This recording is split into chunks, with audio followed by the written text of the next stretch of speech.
up, everybody? This is Jason again. I want to talk about a few different things today. It's going to be a little tech tip video, and I feel like it's the most missed tip that anybody could ever tell you, and it took us about 3 years to figure this out. And also I want to show y'all a new product. It's not new, it's been out for a little while, but I don't think it caught enough traction to really spread to everybody for everybody to be aware about it. But before we do any of that stuff, I want to tell everybody thank you. We already have 147 subscribers, tons of views, and a bunch of positive comments, so that's kick-ass. Y'all keep it up. I'm going to try and keep uploading content at least once or twice a week and do a bunch of tips and tricks and to help everybody out, because believe it or not, this truck wasn't built in a shop. It was built in a garage with me and some buddies, and y'all see where it's at today. And I've been blessed, and we've had help from a lot of people to make all this happen, and I want to share that with y'all. I hate seeing everybody be so secretive with everything. If I see you putting in some effort and trying, I want to be able to help you as well and speed that process up for you. So like I said, with that being said, thank you. Thank you to everybody. Y'all keep sharing, y'all keep liking, y'all keep subscribing. So I have a new product that it's not new. It's new to me. It's not new. It's been out there. It's some fuel rails. I have an Edelbrock ProFlow intake, and if any of y'all have one of those, y'all already know the rails that come with it are pretty small. They'll handle quite a lot of power, but they're pretty small, and they're NPT threads on it. It's just kind of a pain in the butt. I don't like it. So what I have here is a set of rails from 417 Motorsports, Blake Hughes. Y'all might recognize the name. He's pretty big out there in the car world, making a bunch of awesome parts for us. So these right here are Dash 8 rails. They also make them in a 12, I believe, but don't quote me on that. These are Dash 8, and they take the ORB fittings, the O-ring fittings, so much nicer, and this is the way you want to go. And they offer them in raw finish and black. And I'm telling you right now, the quality is top notch. I'm going to try and show y'all what these little adapter brackets are. I mean, they're machined out of billet. Let's see if y'all can see that there.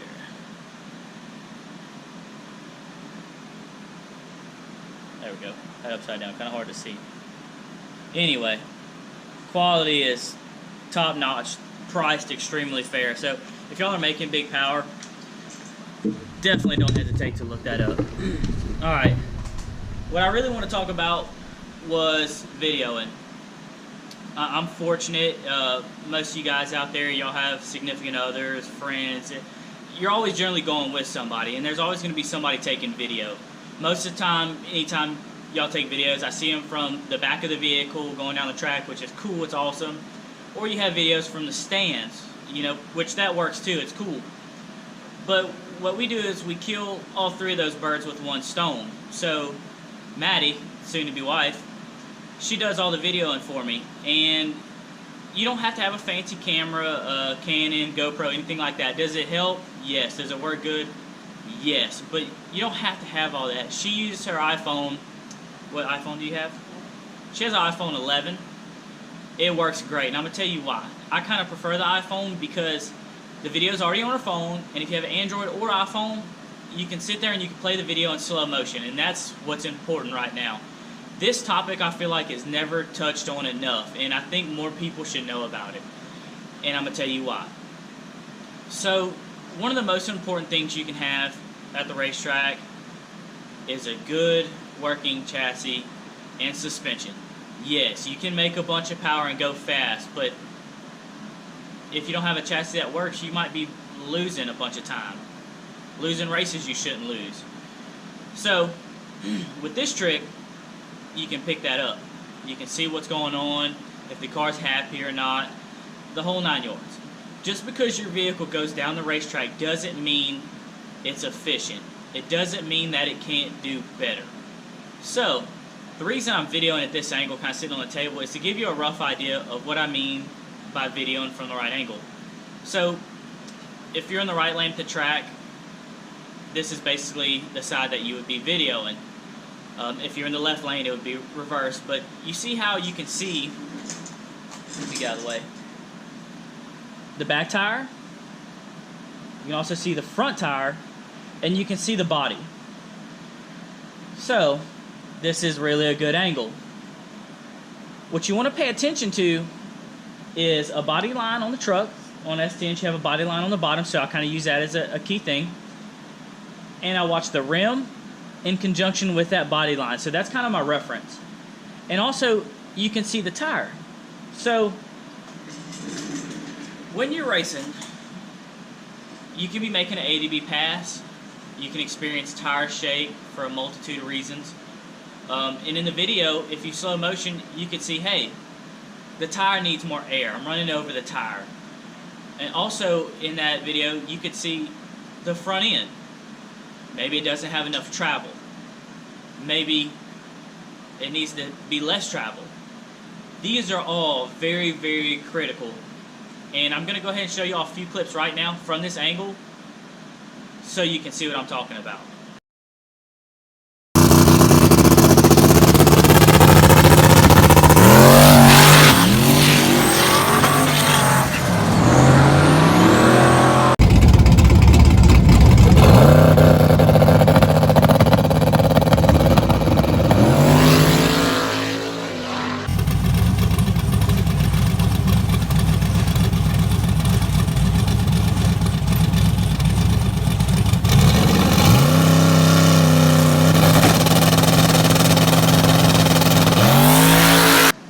Alright, now everything that y'all see in common in these clips that I just showed you are the same angles in every video. And if you watch the video, you can see the rear tire, the front tire, and how everything works together. And also, you can enjoy the whole race that way. So like I said, it's 3 birds in 1 stone. So generally what I look for when I'm watching the videos is I want to see what the tire's doing. I want to see if I'm crushing the tire and so forth. I'm gonna look at that first. Also, I find the body line, like we just talked about, and I see what the rim does in conjunction with the body line. See if the rear end separates or it doesn't separate. And there's no one good tip for every tire. Like I said, guys, we do slick tire racing. We also do radial tire racing. So with a radial, generally I'll have some separation. The front end's tight, it's controlled. With a slick, generally you won't see that type of separation in the rear, and the front end's definitely going to stretch out a little bit more, but under a controlled manner. And what I'll do is I'll go ahead and post up some videos here in a second, the same videos, and I'll go ahead and slow them down in slow motion so you can really get a good look at what the truck is doing. So like I said, what we do is we watch for tire pressure, we'll watch for the front end, and when you do that, that's how you can make the chassis perform better without having to have any crazy shock sensors and all that stuff. Because on this truck, I don't have any shock sensors. The only thing I have is drive shaft speed, and it helps, but not everybody has an aftermarket ECU to be able to have that data. I know a lot of you guys have a stock ECU, and they work. They work just fine, you know, but you don't have the same data acquisition. So this is the next best thing since sliced bread. Get your buddies, your wife, your girlfriend, anybody that goes with you consistently to video from this angle, and I want you to pay attention to it, and that way y'all can really capitalize on it. This trick right here has, I guarantee you, saved me some time. Because guys, here's the truth. If you shave time off your 60 foot, that translates to time shaved off your 330, your 660, and your 1320 if you run quarter mile. And this is a free trick. Also, if you're dealing with a shot guy and you don't have any data to give him, this is going to be the next best thing so he can see what the vehicle is doing. Now, this isn't necessarily what Pro Mod and HRA racers use or anything like that. We're also not on that level. We're not even close on that level. But this is a good trick that a lot of racers use, and guys use it that are a lot faster than me. And as soon as you learn how to interpret these videos, it'll work so much better in your favor, because if you go somewhere that's either a no prep, or radial, and you get a test run, and you have this video, that's critical, because your first test run is to gather data. Once you have data and you see what the chassis is doing and stuff, you can make your changes, and I promise you, your next run is generally always going to be a step in the right direction. This has saved us multiple times. So, like I said, I'm going to go ahead and post some clips of these videos from the same angle that Maddie's taken. And I'm going to slow them down, slow motion, so you can see how the truck reacts.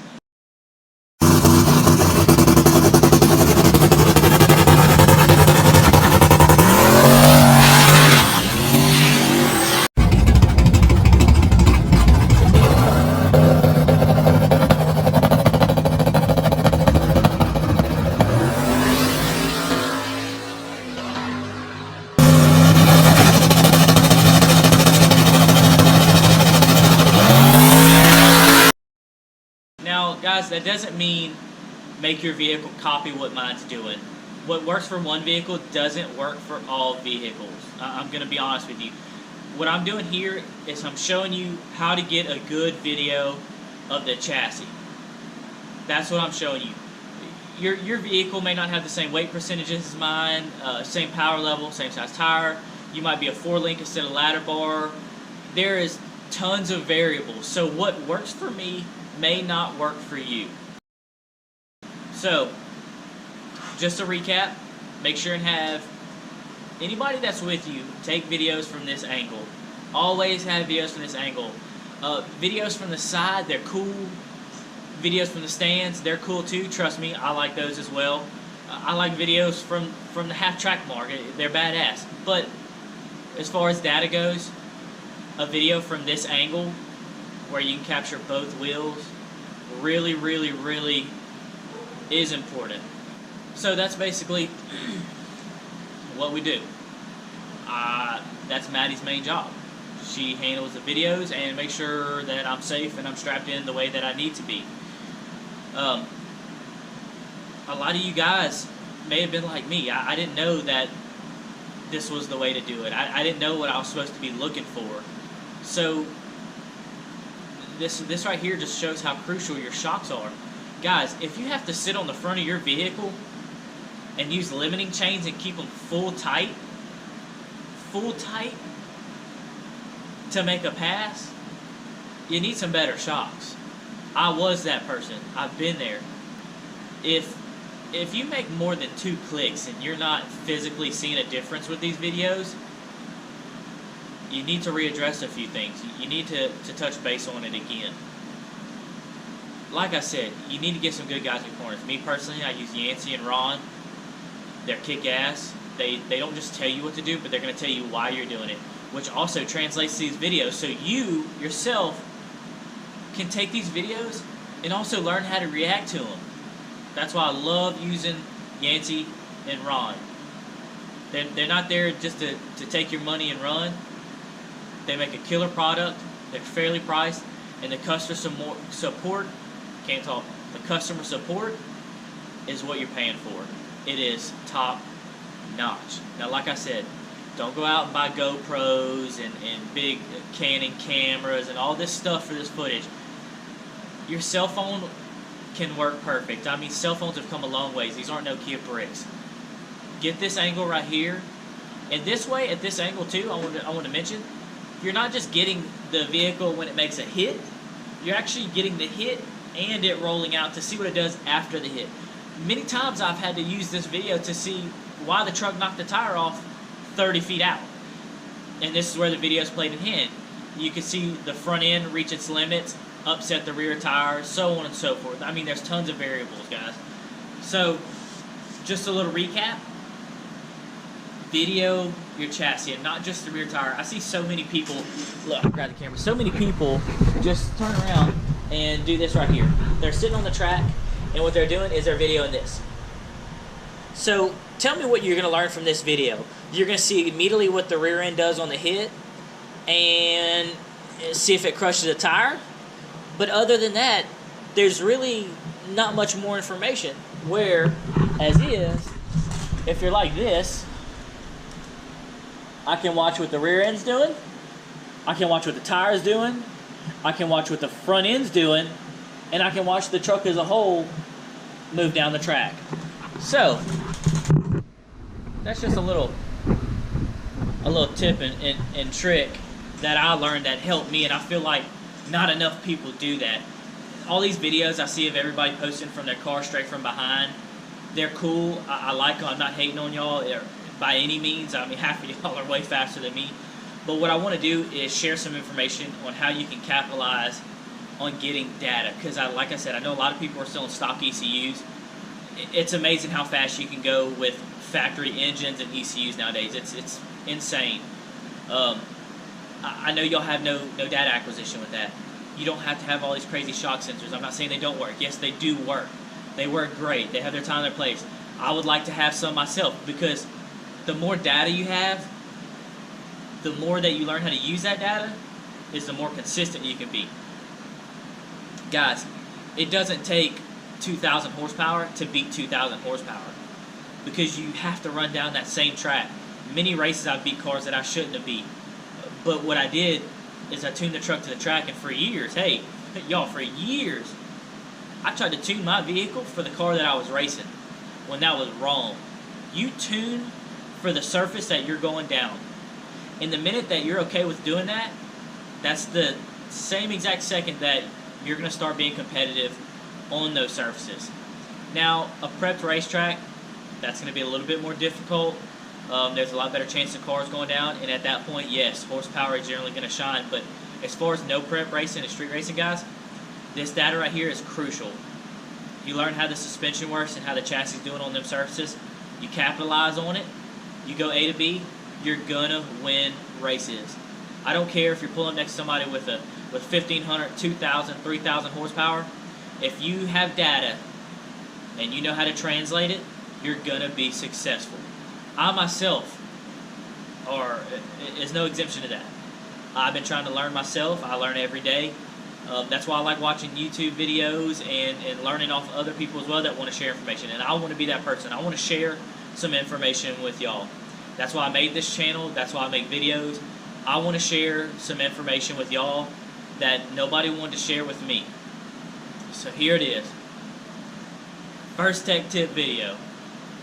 Get proper video angles. Learn how to capitalize on what you're watching. So like I said, y'all seen some clips from this same angle. That's how most of my videos are taken. And also I'm going to slow them down. And I want you to pay attention to what the chassis does. I'm not doing this for y'all to go home and make your car do this exact same thing. Because like I said, one thing doesn't necessarily work for all cars. I want you to be able to see what I'm talking about by being able to notice the chassis moving. This has helped me tremendously. This has helped my suspension guys try to understand what the truck's doing and how it's doing it. Like I said, I'm not talking down on shock sensors or any of that data. You should have it. If you're capable of having it, get it. Learn how to use the data. Capitalize on it. It's just going to make you that much more competitive. I have a Holley HP, so I only have 4 inputs and 4 outputs. So I don't have a lot of open room to add inputs and outputs. I'm hoping to have a Dominator one day with 30 inputs and outputs. But until that time, I have to work with what we have. Currently, I'm trying to figure out how to get my hands on a Hughes dump valve setup and run a converter setup to try and take some pressure off the thrust bearing of my motor. And also be able to use that for different surfaces. That's also another tuning tool, but that's a whole different video for a whole different time.